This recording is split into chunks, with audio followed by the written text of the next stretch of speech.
The knock at my door came at exactly 7 p.m. Even before I opened it, I knew who it was.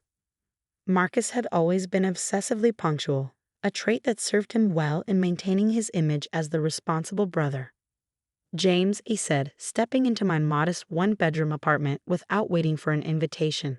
His designer suit looked comically out of place among my second-hand furniture. "Still living like a college student, I see." I watched him survey my home with barely concealed disdain, remembering the last time he visited, 5 years ago, when he stopped by to gloat about his newest vacation property, the one he bought with my money. "My name is James Chen, and 15 years ago, my brother Marcus stole my inheritance through an elaborate scheme of forged documents and carefully orchestrated lies. Our father's estate, worth over $40 million, should have been split equally between us. Instead, Marcus walked away with everything, leaving me with nothing but questions and a carefully crafted narrative about how I'd been rightfully cut out of the will." "Can I get you something to drink?" I asked, keeping my voice neutral. "Water? Coffee?" Marcus waved his hand dismissively. "No time for pleasantries, James. I'm here to discuss an opportunity, a chance for you to improve your situation." He gestured vaguely at my surroundings. I bit back a smile. If he only knew. The truth was, my situation wasn't what it appeared to be. For the past 15 years, I'd been carefully building a case against my brother, piecing together evidence of his deception while he grew increasingly careless with his success. "What kind of opportunity?" I asked, settling into my worn armchair. Marcus pulled out a glossy presentation folder. "I'm expanding the family business. New markets, new ventures. It's going to be huge." He paused, studying me. "I know things haven't been easy for you since Dad's passing, but this could be your chance to be part of something bigger." I thought about the real family business, the one our father had built from nothing, the one Marcus had twisted into his personal ATM after gaining control through forged documents and bribed witnesses. The same business that had funded his mansions, his cars, his perfect life while I supposedly struggled to make ends meet. "Why me?"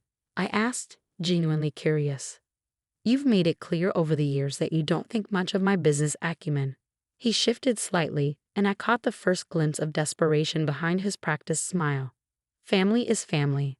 Besides, you've managed to stay solvent despite your circumstances. That shows some financial sense." What Marcus didn't know was that my circumstances were entirely by design. After discovering his deception, I could have confronted him immediately. Instead, I chose to play the long game. I lived modestly, worked a steady but unremarkable job, and let him believe he'd won completely. Meanwhile, I've been gathering evidence. Bank records showing suspicious transfers around the time of our father's death. Testimony from the lawyer who'd helped Marcus forge the new will. Digital forensics proving the timestamps on key documents had been altered. But most importantly, I discovered something Marcus himself didn't know. A hidden clause in our father's real will, one that would not only expose his fraud but destroy the carefully constructed empire he'd built on stolen money. "How much are you looking for?" I asked, leaking through his presentation. "10 million, he said casually, as if discussing pocket change. "Initial investment round. The returns will be spectacular." I nodded slowly, noting how his eyes kept darting around my apartment, calculating my apparent worth against his needs. "That's a lot of money for someone in my position." "I can help with financing," he said quickly, too quickly. "Set up a payment plan, use your apartment as collateral." And there it was. The real reason for his sudden interest in family reconciliation. Marcus was in trouble, serious trouble, and he was desperate enough to approach the brother he'd robbed and ridiculed. What he didn't know was that I'd been tracking his business dealings for years. I knew about the failed investments, the mounting debts, the increasingly risky ventures. His empire, built on my stolen inheritance, was crumbling. "I'll need time to think about it," I said carefully. "Review the numbers." Of course, he stood up, straightening his jacket. "Just don't take too long. This opportunity won't last forever." He paused at the door, that familiar smirk playing at his lips. "And James, try not to let your current situation cloud your judgment. This could be your only chance to be part of something successful." After he left, I sat in silence for a long moment, his presentation folder open on my lap. 15 years of waiting, of carefully maintaining this facade while building my case. And now, finally, Marcus had given me exactly what I needed, proof that he was desperate enough to make mistakes. I pulled out my phone and dialed the familiar number. Sarah, he came, just like you predicted. Sarah Zhang had been our father's personal lawyer before Marcus forced her out. She'd spent years helping me gather evidence, waiting for the right moment to expose the truth. Did he mention the Dubai deal? She asked. Not directly, but he's looking for $10 million in investment money. She let out a low whistle. He's worse off than we thought. The timing might be perfect. I walked to my bedroom closet and pulled out a heavy safe box, not the obvious one Marcus had undoubtedly noticed, but a hidden one built into the wall. Inside was 15 years' worth of evidence. Original documents, bank records, witness statements, and most importantly, our father's real will. How long will it take to file the papers? I asked, spreading the documents across my bed. Given what we have, we could move tomorrow. But James, she paused. Are you sure you want to do it this way? We could just expose him now, take him to court. I thought about all the family dinners I'd endured, watching Marcus play the role of successful son while painting me as the family failure. All the snide comments, the mock concern, the carefully crafted lies. No, I said firmly. He needs to understand exactly what he's losing. And for that, we need him to think he's winning first. Over the next few days, I played my role perfectly. I called Marcus with questions about his proposal, making sure to sound both eager and slightly desperate. I let him walk me through projected returns, watching him spin increasingly elaborate tales about the opportunity he was generously offering. What he didn't know was that every conversation was being recorded, every promise documented. The web of lies he'd spent 15 years weaving was about to become his prison. A week after his visit, I invited him back to my apartment. This time, I had a surprise waiting. I've been doing some calculations, I said, pulling out a battered notebook. About the investment. Marcus leaned forward, that predatory gleam in his eyes. And? I think I can do it, but I'll need to liquidate everything. My savings, my retirement fund. I let my voice trail off uncertainly. It's worth it, he said quickly. Trust me, James. 6 months from now, you'll be thanking me. I nodded slowly.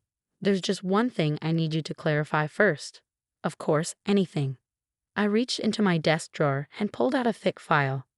Could you explain these documents, particularly the ones showing how you forged Dad's will 15 years ago? The color drained from his face. For the first time in 15 years, I saw real fear in my brother's eyes. The game was about to change, and Marcus had no idea he'd already lost. Marcus stared at the file, his practiced composure cracking. What is this?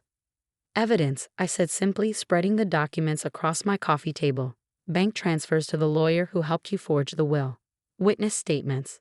Digital forensics proving document timestamps were altered. I paused, watching his face.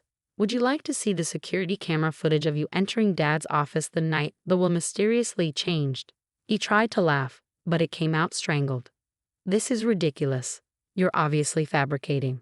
Like you fabricated Dad's signature. I pulled out a specific document.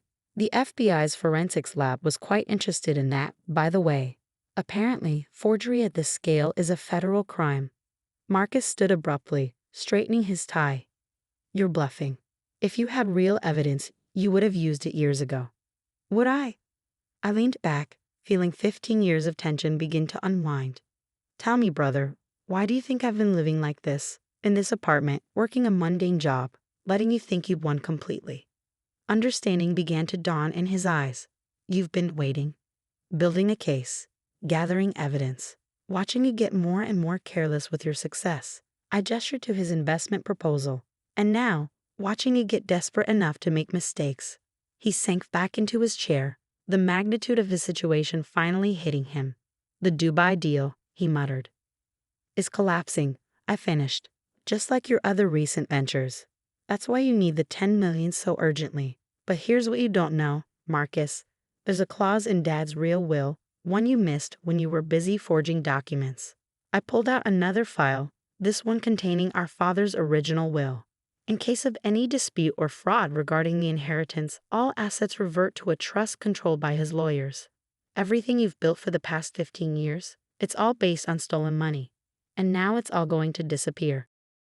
Marcus lunged for the documents, but I was faster. Careful, I warned. Copies are already with the FBI, the SEC, and 3 separate law firms. You can't make this disappear. What do you want? He demanded, his voice hoarse. Money? Fine. Name your price. I laughed, the sound echoing in my small apartment. You still don't get it, do you? This isn't about money. This is about truth. About justice. About showing everyone exactly who you really are. My phone buzzed. A text from Sarah. Everything was in motion. Right now, I continued, federal agents are seizing your business records. Your accounts are being frozen. That empire you built on stolen money? It's over. Marcus's face contorted with rage. You're my brother. How could you do this to family? Family? I stood up, finally letting 15 years of anger surface. You destroyed our family the moment you decided to steal my inheritance. You took everything, the money, the business, even our parents' trust, and you spent years mocking me for being poor. I walked to my bedroom and returned with a small box. But here's what you never understood, Marcus. Success isn't about money. It's about integrity, about building something real. Opening the box, I pulled out photos, surveillance shots, financial records, witness statements. While you were busy playing the successful son, I was building something too. A case that will not only expose your fraud, but show everyone exactly how you achieved your supposed success. His eyes darted to the door, calculating escape routes. The business, everything I've built, was built on lies, I finished. And now the truth is coming out. Check your phone. As if on cue, his phone began buzzing with notifications. News alerts about federal investigations into his companies. Messages from panicked partners and investors. His perfectly constructed world was unraveling in real time. You don't have to do this, he said, desperation creeping into his voice. We can work something out. Split everything 50-50, just like it should have been. It's too late for that, I replied calmly. The FBI has questions about certain international transactions. The SEC is particularly interested in your recent investment schemes. And Dad's original lawyers? They're ready to execute that trust clause I mentioned. Marcus slumped in his chair, defeated. Why now? After all these years? Because you finally did the one thing I was waiting for. You got desperate enough to come to me, to try to use me one more time. I gestured to his investment proposal. You thought you were setting me up for one final con, but you were really walking into a trap 15 years in the making. A sharp knock at the door made him jump. Sarah entered, followed by 2 federal agents. Marcus Chen. One agent stepped forward. We have some questions about certain financial transactions. As they led my brother away, Sarah handed me a thick envelope. The trust documents are ready. Once the fraud is officially proven, everything reverts to your control. I watched through my window as Marcus was escorted to a waiting car, his designer suit wrinkled, his carefully maintained image shattered. Was it worth the wait? Sarah asked softly. I thought about the past 15 years, the careful planning, the patient gathering of evidence, the calculated maintenance of my struggling facade. This was never about the money, I said. It was about truth, about showing that you can't build lasting success on lies and betrayal. In the weeks that followed, Marcus's empire crumbled completely. The evidence was irrefutable, the charges numerous. The brother who had spent years mocking my modest lifestyle found himself facing serious federal charges. Our parents, finally confronted with irrefutable proof of their favorite son's deception, were devastated. Years of believing his lies, of accepting his narrative about me, had left them unable to process the truth. I don't understand, our mother said when I finally showed her all the evidence. Why did you wait so long to tell us? Would you have believed me? I asked gently, or would you have believed Marcus's explanations, his excuses, his carefully crafted lies? She had no answer for that. The family business, once restored to legitimate management under the trust, began to thrive again. But I didn't take control immediately. Instead, I focused on rebuilding something more important. The truth about our family's legacy. 1 year after Marcus's arrest, I finally moved out of my modest apartment, not into a mansion or a luxury penthouse, but into a comfortable home that represented honest success. The last time I saw Marcus was at his sentencing hearing. As they led him away, he turned to me one final time. You could have had everything 15 years ago, he said. Why wait? Why live like that for so long? I looked at my brother, not the polished, successful image he maintained, but the truth of who he really was. Because some things are worth more than money, I replied. Like knowing that when people look at what I've built, they'll see something real, something earned through patience and integrity, not stolen through lies and betrayal. As I walked out of the courthouse, reporters shouted questions about the scandal, about the family drama, about the money, but none of them understood what this had really been about. This wasn't a story about inheritance or revenge. It was about the price of truth, the power of patience, and the understanding that real success isn't measured in dollars or properties or power. It's measured in the integrity of how you build it. In my office now, I keep a small photo from 15 years ago. Marcus and me at our father's last birthday, his arm around my shoulder, both of us smiling for the camera. It's a reminder that appearances can be deceiving, that patience is sometimes the strongest weapon, and that the truth, no matter how long buried, eventually finds its way to the surface. Some people might say 15 years was too long to wait for justice, but as I sit in my new office, running the business the way our father intended, I know it was worth every minute. Because in the end, the best revenge isn't just exposing lies. It's proving that truth and integrity, no matter how long they take, will always win in the end. And that's something no amount of stolen money can buy.